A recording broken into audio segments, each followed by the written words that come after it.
Hello and welcome to my channel. এই ভিডিওতে আমি সাবমার্জড আর্ক ওয়েল্ডিং নিয়ে বিশদে আলোচনা করব।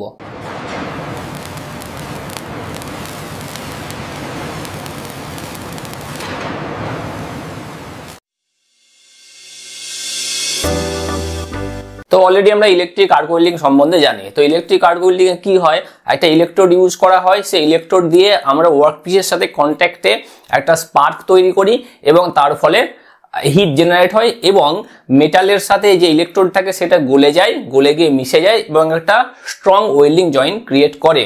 তো সাবমার্জড আর্ক ওয়েল্ডিং অনেকটা ইলেকট্রিক আর্ক ওয়েল্ডিং এর মতোই, কিন্তু এখানে যে ইলেকট্রোডটা ইউজ করা হয় সেটা কনজিউমেবল বেয়ার ইলেকট্রোড হয় এবং তার সাথে যেই ফ্লাক্স থাকে সেটা কিন্তু থাকে না, কারণ বেয়ার ইলেকট্রোড হয়, বেয়ার ইলেকট্রোডে ফ্লাক্স থাকে না, সেই ফ্লাক্সটা গ্র্যানুলার ফ্লাক্স থাকে এবং আলাদাভাবে সাপ্লাই দেওয়া হয়।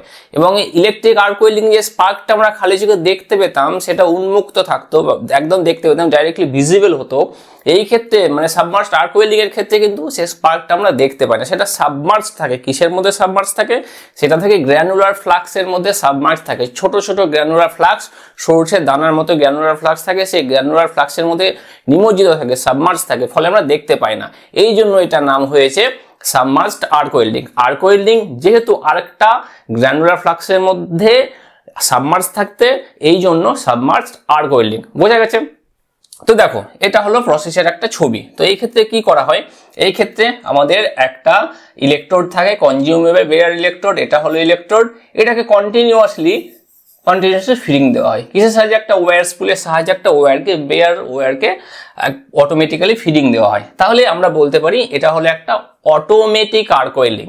মানুষের ভূমিকা খুব অল্পই আছে, পুরোপুরি ওয়েল্ডিং প্রসেসটা মেশিন দ্বারা অপারেট হচ্ছে, অটোমেটিক্যালি, রোবোটিক সিস্টেম। তো এক্ষেত্রে ফার্স্ট এটা হলো আমাদের ফ্লাক্স স্পিড বা হপার। এখান থেকে কি হয়, গ্র্যানুলার ফ্লাক্স, ছোট ছোট গ্র্যানুলার দানা এর উপরে প্রথমে ডিপোজিট হয়।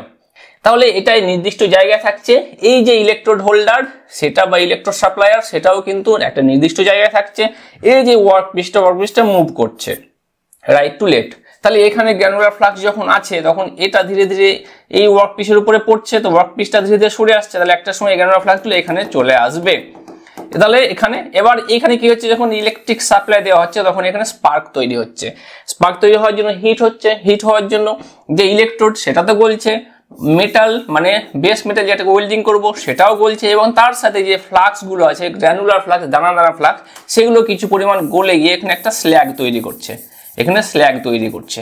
কিন্তু দেখা যাচ্ছে যে যতগুলো দানা ওখানে প্রেজেন্ট ছিল সবগুলো দানা কিন্তু গলছে না, কিছু পরিমাণ দানা এখানে দানা দানা হয়ে থেকে যাচ্ছে। সেখানে কি হচ্ছে, এখানে আর একটা এখানে ভ্যাকিউম ক্রিয়েট করে ভ্যাকিউম মেশিন দিয়ে দানাগুলোকে তুলে নেওয়া হচ্ছে। যেগুলো আনইউজড গ্র্যানুলার ফ্লাক্স আছে সেগুলোকে, আনইউজড সেগুলোকে আবার এই হপারের ওখানে সাপ্লাই দেওয়া হচ্ছে এবং রিইউজ করা হচ্ছে।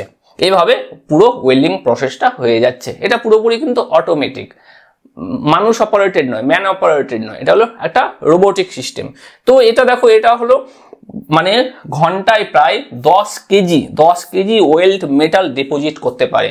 তাহলে এর স্পিড কিন্তু অনেক বেশি তাড়াতাড়ি ওয়েল্ডিং করতে পারবে এবং ওয়েল্ডিং খুব ভালো হবে এবং খুব ফাস্ট হবে, ম্যানুয়ালের থেকে অনেক বেশি ফাস্ট, এবং ওয়েল্ডিং এর কোয়ালিটি অনেক বেশি বেটার হবে। বোঝা গেল? তাহলে এখানে তোমরা ফিগারটা আরো ভালো করে দেখতে পাচ্ছ। এটা হলো ডিরেকশন অফ ট্রাভেল। তাহলে এই দিকে কি করছে, এই যে ওয়ার্কপিসটা আছে, ওয়ার্কপিসটা মুভ করবে। এটা দেখো হপার এখানে সাপ্লাই করছে, এটা হপার এখানে সাপ্লাই করছে, আর এটা দেখো ভ্যাকিউম যে সাক করে নিচ্ছে, তুলে নিচ্ছে। আর এটা হলো আমাদের কনজিউমেবল ইলেকট্রোড, এখানে স্পার্ক তৈরি হচ্ছে, এটা ঢাকা থাকছে এখানে, তারপর কিছু পরিমাণ এখানে স্ল্যাগ তৈরি হয়ে যাচ্ছে, আর কিছুটা গ্র্যানুলার থেকে যেগুলো গ্র্যানুলার থাকছে সেগুলো এই ভ্যাকুয়াম দিয়ে তুলে নিচ্ছে, আবার এগুলোকে এখানে হপারে পাঠানো হচ্ছে, রিইউজ করা হচ্ছে। এটাই বাস, আর কিছু না। তাহলে পুরোপুরি একদম ইলেকট্রিক আর্ক ওয়েল্ডিং এর মতো। প্রথমে স্ট্রাক করা হবে, যেই ইলেকট্রোডটা আছে ইলেকট্রোডের মধ্যে ধাক্কা মারা হবে, স্ট্রাইক করা হবে, স্ট্রাইক করার ফলে একটা আর্ক তৈরি হবে, এবং তারপরে ধীরে ধীরে যেগুলো হওয়ার কথা আর্ক ওয়েল্ডিং এর মতো পুরোপুরি একই জিনিস। কিন্তু এই ক্ষেত্রে মানুষের ভূমিকা নেই, মানুষ শুধু মেশিনটাকে চালু করে দিল, কি পরিমাণ স্পিড হবে মেটালের উপর ডিপেন্ড করছে, ব্যাস হয়ে গেল। এটা হলো সাবমার্জড আর্ক ওয়েল্ডিং। তো সাবমার্জড আর্ক ওয়েল্ডিং কেন বলছি, একটা আর্ক ওয়েল্ডিং যেখানে আর্কটা গ্র্যানুলার ফ্লাক্সের মধ্যে সাবমার্জ থাকছে। বোঝা গেল? বেশ, তাহলে প্রসেস সম্পর্কে বুঝলে, ওয়ার্কিং প্রিন্সিপাল সম্পর্কে বুঝলে, যদি পরীক্ষাতে আসে তোমরা ডিরেক্ট এই ছবিটা ড্র করে দিবে তাহলে হয়ে যাবে। তাহলে যদি আমরা সাবমার্জ আর্ক ওয়েল্ডিং দেখতে যাই তাহলে এরকম ধরনের দেখতে পাবো অ্যাকচুয়ালি। তো এটা দেখো একটা কি, এটা হলো আমাদের ইলেকট্রোড। দেখো এখানে আর্ক তৈরি হচ্ছে, এই জন্য এইগুলো গ্র্যানুলার ফ্লাক্স গুলো আর্কের জন্য লাল রং হয়ে গেছে। আর এটা হলো আমাদের ওয়েল্ডিং বিড, যেটা তোমরা একটু দেখতে পাচ্ছ ওয়েল্ডিং বিডটা কতটা সুন্দর হয়েছে। এবার দেখা যায় যে কি কি অ্যাডভান্টেজ আছে। দেখো এর ডিপোজিশন রেট অনেক বেশি তাড়াতাড়ি ডিপোজিট করতে পারে, তাহলে হাই ডিপোজিশন রেট। আর যেহেতু এইখানে অনেক বেশি পরিমাণে হিট তৈরি হচ্ছে, এই জন্য এই ক্ষেত্রে যেই পেনিট্রেশনটা ডিপ পেনিট্রেশন হয়, ফলে ওয়েল্ডিংটা খুব শক্তিশালী ওয়েল্ডিং জয়েন্ট হয়ে থাকে। ওয়েল্ডিং এর কোয়ালিটি হাই কোয়ালিটি হয় এবং ওয়েল্ডিং জয়েন্ট খুব ক্লিন হয়। মেশিন দিয়ে করছে, ভুল হওয়ার সম্ভাবনা খুবই কম, এই জন্য ক্লিন ওয়েল্ড হয় এবং কোয়ালিটিটা খুব হাই কোয়ালিটি হয়। এবার স্প্যাটার খুব কম হয় এবং ফিউমস যেটা সেটাও খুব কম হয়। কেন?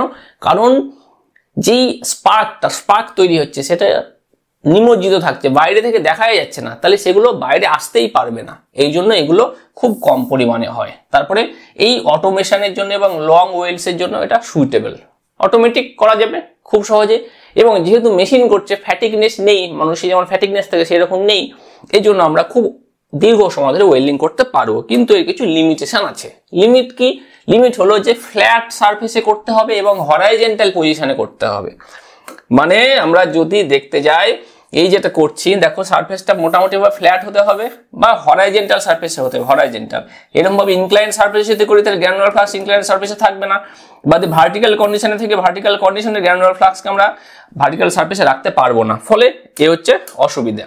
তাহলে আমরা কি করতে হবে, এগুলোকে অবশ্যই ফ্ল্যাট এবং হরাইজন্টাল পজিশনে করতে হবে, ফ্ল্যাটে করতে হবে বা হরাইজন্টাল পজিশনে করতে হবে। যদি আমরা কোনো ধরো সার্কুলার ক্রস সেকশনের উপরে করব, তাহলে এই সারফেস বরাবর যদি ওয়েল্ডিং করতে যাই আমরা, তাহলে আমরা ফার্স্ট এইখানে করে ওয়েল্ডিংটা করব, এটা ঘুরতে থাকবে, এখানে ওয়েল্ডিংটা করব। তাহলে মোটামুটি ভাবে হরাইজন্টাল পজিশনে করব, এখানে করে ওয়েল্ডিংটা কিছুতেই করব না, জাস্ট এই পজিশনে ওয়েল্ডিংটা করব, ঘুরতে থাকবে।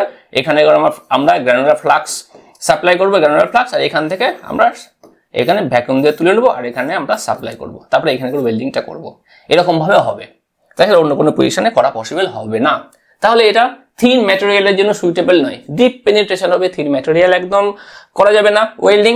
এবার ফ্লাক্স হ্যান্ডেলিং করা এবং স্ল্যাগ রিমুভ করা এটা দরকার। ফ্লাক্সকে হ্যান্ডেলিং করতে হচ্ছে, রীতিমতো ভাবে ফ্লাক্স প্রোভাইড করতে হচ্ছে, গ্র্যানুলার ফ্লাক্স, দানা ফ্লাক্স, এবং সেটাকে আবার তুলে নিতে হচ্ছে যেগুলো আনইউজড। তাহলে একটা হ্যান্ডেলিং এক্সট্রা হেডেক সেটা থেকে যাচ্ছে, এবং তার সাথে যে স্ল্যাগ তৈরি হচ্ছে স্ল্যাগটাকে কিন্তু অবশ্যই রিমুভ করতে হবে। আর তারপরে এটা হলো যে আউটডোরে এই ওয়েল্ডিংটা করা যাবে না। কেন? কারণ যে ফ্লাক্স গুলো আছে, দানা ফ্লাক্স গুলো আছে, সেগুলো ময়েশ্চার অ্যাবজর্ব করবে এবং তার ফলে ওয়েল্ডিংটা খুব বাজে রকম ভাবে ওয়েল্ডিং হবে, ওয়েল্ডিং ডিফেক্টেড হবে। তাহলে কোথায় কোথায় ব্যবহার করা হয়ে থাকে, দেখো শিপ বিল্ডিং এ, তারপরে প্রেসার ভেসেল তৈরি করতে, লার্জ পাইপ তৈরি করতে, ট্যাঙ্ক তৈরি করতে, এবং যেসব হেভি স্ট্রাকচার আছে সেগুলো ফ্যাব্রিকেট করতে, মানে জয়েন করতে ব্যবহার করা হয়ে থাকে এই সাবমার্জড আর্ক ওয়েল্ডিং। তো এখানে আমি সাবমার্জড আর্ক ওয়েল্ডিং নিয়ে বিশদে আলোচনা করলাম। তো আশা করছি তোমরা এই টপিকটা সম্পর্কে ভালোভাবে বুঝতে পারলে। তো এই ভিডিওটি দেখার জন্য ধন্যবাদ। এই চ্যানেলের আরো আপডেটেড ভিডিওর জন্য এই চ্যানেলটিকে সাবস্ক্রাইব করো।